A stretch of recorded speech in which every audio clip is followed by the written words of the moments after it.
this is about the most indebted period in the history of the world. I never thought I would see so much debt so quickly as we have seen in the last few months. So what we're really talking about is government debt, because no one expects governments to go bankrupt, although we all know that occasionally they do default. We've seen many cases of that, but certainly not the United States or the UK or Spain or France. No one expects any of those countries to default anytime soon. But the way I think about debt is I use the debt to GDP ratio, because debt is not automatically a problem. It may be a problem or it may not be a problem.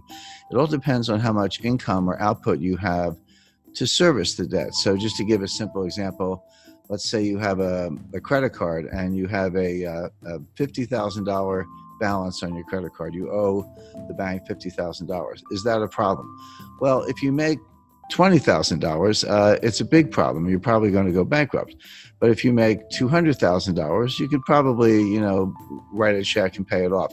So the answer as to whether the debt is a problem or not can only be thought about in relation to your income. And so I use the debt to GDP ratio. I say, how much debt does a country have? How much debt is outstanding? And how big is their GDP?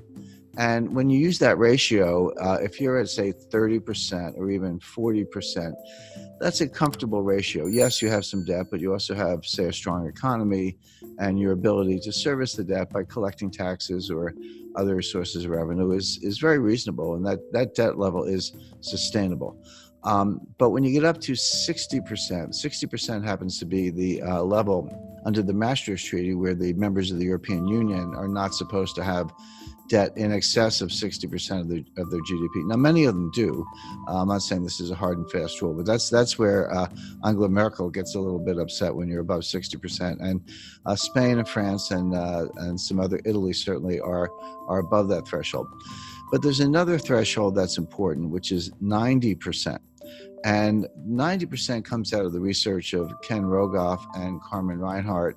And what they've shown in developing markets, developed markets throughout the 20th century, recently, in the distant past, no matter where they look, once a country gets above 90% debt to GDP, a couple things happen. Number one, debt is no longer productive. The idea of borrowing is I'll borrow $1.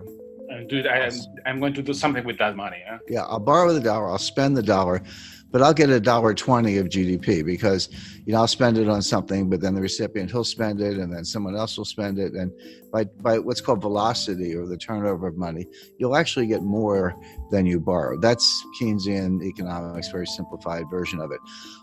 But what Rogoff and Reinhart have shown is once you get past 90%, that's no longer true. You borrow $1 and you spend $1, but you might only get 90 cents or 80 cents of GDP. In other words, you reach a point where you cannot borrow your way out of debt. You cannot borrow your way to get enough productivity to get out of debt. And then you're sort of in a doom loop or a death spiral. Well, I mentioned 30% is comfortable, 60% is a problem in Europe, 90% is this critical threshold. The United States today is at 106%. But we are very rapidly moving to 120%. When you take the additional $5 trillion of new deficit spending that the Congress has approved and put that on top, and bear in mind, the GDP has gone down, right? So your denominator is shrinking, your numerator is going up, which means the fraction is going up, and now the debt is well in excess of 100%. It's actually coming into 120%. So all of a sudden, the United States starts to look like Italy, or for that matter, Lebanon or Japan, which is the highest of all. Now, the modern monetary theorists, MMT, modern monetary theory, whom I completely disagree with. I know a lot of them. I know Stephanie Kelton. She's a big brain. She's one of the thought leaders. She has a new book coming out. They say, so what? They say it doesn't matter. That you can take your debt to GDP ratio to not only 100%, but 200%, or in theory, even 300%. It just doesn't matter for two reasons. Number one, you can always print the money to pay off the debt. By the way, everything I'm talking about does not apply if you're borrowing in a different currency. If you're Argentina and you print pesos, but you're borrowing in dollars, that's a problem because you can't print dollars. But of course, the United States can print dollars. The ECB can print euros. Bank of Japan can print yen. And if that's the currency of your debt, just print up the money. What's the problem? And they have other solutions. If inflation starts to take off, just raise taxes. I'm not so sure about that. You've borrowed yourself into oblivion. You get inflation, and you think you can tax your way out of it. That doesn't sound like a very good way to go. But the bottom line is that all the countries, starting with the United States, but all the major developed countries, are now in these sky high and rising debt to GDP ratios. Now the question is, what's going to happen next? Interest rates are extremely low. The central banks have made them low. So the debt service is not that great. The debt is huge, but if you're only paying, a fraction of 1%, it's not as if you're incurring a lot of interest expense, which of course adds to the deficit. So that's the first thing. We don't have inflation. People who say that, the money printing that the central banks are doing to buy the debt, which they are, is inflationary. That's not true. That's a kind of gross misunderstanding, comes out of Milton Friedman, et cetera. It's not true. What does cause inflation is velocity, which is the turnover of money. People lose confidence in money, and they spend it, and someone else gets it and they spend it. Everyone's spending it because they want to run into hard assets, land, gold, silver, fine art, real estate, et cetera, or just buy a car because they think the price is going up, or a refrigerator, whatever it is. If you get that kind of velocity, inflation can happen very quickly. And we saw this in the late 1970s. So the real warning is not that any of these countries are going to default on their debt. They're not going to default on their debt because they can print the money. The danger is inflation. Now, if you said, do I see inflation right now? Absolutely not. We're going to see deflation, which is a different kind of danger. Deflation causes debt defaults because Japan has been trapped into that for 30 years. Yeah, and Japan's been in a depression, in my view, since 1990.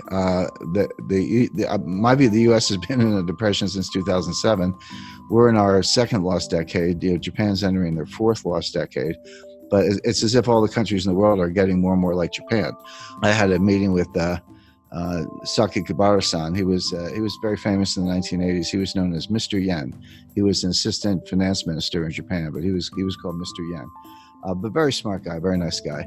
And I confronted him on this. I said, Saki Kibara-san, your debt keeps going up and your debt to GDP ratio is sky high and your GDP is kind of flat. And he said, yes, but you're missing one thing. He said, our population is going down, which is true.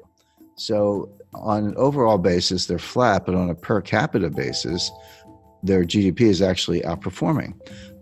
So I said, so the logic of that is that someday there'll be one person left in Japan and she will own the entire country and be the richest person in the world. Well, it's very bad for Argentina, and here's why. If you, or Chile for that matter, if you borrow in dollars and then we have deflation, what does that mean? It means the value of cash is going up, but it also means the value of the debt is going up. So even if you have very low interest rates, which we do, when you borrow in dollars and the dollar is worth more, that's what deflation is. Your dollar is worth more. That means your debt is also worth more, meaning you owe more debt in real terms. The nominal debt's the same. So if you borrow 100 million, you owe 100 million. That doesn't change. But if you have deflation, so that the 100 million is actually more valuable. See, this hasn't happened since the 1930s. People don't understand. No one alive has really lived through a strong deflationary period. A lot of us have experience with inflation. We had it in the United States in the late 70s, and you're right, Argentina's had it on multiple occasions, and we can name other countries.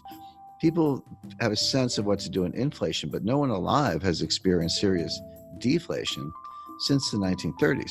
And if you did, you're 95 years old today. So people don't really understand it. But one of the things it does, it makes the real value of debt go up. So in real terms, you owe more money.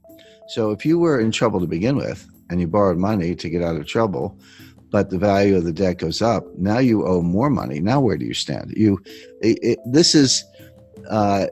may not show up in interest payments, but every dollar becomes more and more difficult to get. The dollar's worth more. So what it means is that you see a strong dollar. Now, your local currency could be weaker against the dollar. That's true. That could help exports. It could help tourism. So, there's no tourism right now. There's Yeah, not going to be more tourism. well, you make a good point. There is no tourism today. I'm on a mountain, and you're in a home or studio or someplace. So right, there's no tourism going on today. But assuming it comes back next year, if you have a really strong dollar, in theory, an American could, or European for that matter, could look at Argentina. I've been to Argentina many times. It's one of the most beautiful countries in the world, and nice people, great restaurants. So, but it could look kind of like a bargain to somebody with a very strong currency. Sure. But that's not really Argentina's problem. Argentina needs more high-tech industry, more high-value-added industry. It needs to break out of what's called the middle income trap, where you get to a certain point, but you can't get past that point because you can't just do it with assembly style manufacturing jobs. You need high value added jobs. You need technology is what you need. And all the developed economies are facing the same issue. That applies to all of Latin America, Chile, Mexico, Colombia. Correct, but it applies to most of Asia as well. This is China's problem. China's not going to continue the kind of growth we've seen over the last 20 years because they've used up that. When I studied development economics in the 1970s in graduate school, and we used to think that the hard part of development economics was getting from low income to middle income. And then we say if you get to middle income, it's a straight path to high income. Turns out that's not true. Getting from low income to middle income is actually pretty straightforward. You have to get rid of corruption and you need to ease up on regulation. But you can, if you have foreign direct investment and people come from the country to the cities and you do, kind of simple manufacturing, et cetera, you can get a really good export machine going and earn hard currency reserves. So that part's easy. The hard part is getting from middle income to high income, because it turns out you can't just do more of the same. You actually need more high value added. You need technology today, and that's what I would advise every country to be working on, including Argentina, where the Argentina has a very very highly educated workforce. I mean, Argentina would be a good case to why don't we make iPhones in Argentina instead of China, and we're going to bust up. The United States is going to bust up the supply chain to China. We're going to shut over time. Won't happen overnight, but we're going to pull those factories out or shut them down and move them elsewhere. So the question is, if I were advising any developing economy, I would say, how can I become a supplier to the United States? If they're going to get rid of China, which we are for a lot of reasons, I'd want to be in the list. And we're actually looking at Jordan as a country that could make cell phones. India is a big case because they have cheap labor. Argentina, I think, is a better candidate because they have a more highly educated workforce.